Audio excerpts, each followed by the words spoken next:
Hello बच्चों, let's see this question. This question says a body of mass 2 kg is sliding with a constant velocity of 4 meter per second on a frictionless horizontal table. The force required to keep the body moving with the same velocity is.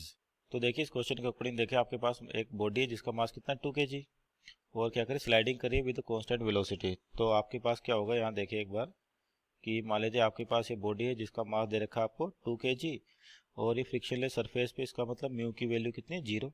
अब ये आपके पास constant velocity से आगे की ओर move कर रही है जिसकी वैल्यू दे रखी है 4 मीटर पर सेकंड और फ्रिक्शनलेस सरफेस है। तो देखिए आपके पास अगर कोई भी फ्रिक्शनलेस सरफेस है और बॉडी आपके पास कांस्टेंट स्पीड से मूव कर रही है जिसकी वैल्यू आपके पास कितनी है 4 मीटर पर सेकंड।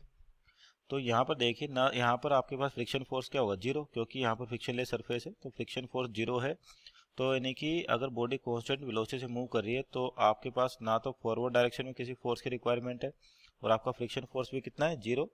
तो ये जो केस होता है आपके पास ये डायनेमिक इक्विलिब्रियम कॉन्सेप्ट देखे अपन कि कॉन्सेप्ट इस न्यूमेरिकल के लिए क्या होगा कि कॉन्सेप्ट। तो ये कंडीशन है आपके पास डायनेमिक इक्विलिब्रियम की, डायनेमिक इक्विलिब्रियम। तो इस केस में क्या आपके पास अगर बॉडी कांस्टेंट स्पीड से जा रही है आपके पास तो यानी कि सिस्टम पे अगर कोई फोर्सेस होंगी तो उसका नेट समेशन कितना होगा 0 होगा। तो यहाँ पर जैसे न्यूमेरिकल में दे रखा है कि बॉडी 4 मीटर पर सेकंड जा रही फ्रिक्शनलेस सरफेस है। तो देखिए ना, अगर बॉडी फ्रिक्शनलेस है और तो इसको रोकने वाला कौन होता है फ्रिक्शन होता है, पर फ्रिक्शन की वैल्यू भी क्या है 0। तो ना तो इसके बॉडी के रिवर्स डायरेक्शन में कोई फोर्स लग रहा है ना ही आपके पास फॉरवर्ड डायरेक्शन में कोई फोर्स लग रहा है। तो यानी कि अगर बॉडी को 4 मीटर पर सेकंड से कंटिन्यू मूव कराना है तो आपके पास एक्सटर्नल फोर्स की वैल्यू क्या होगी 0।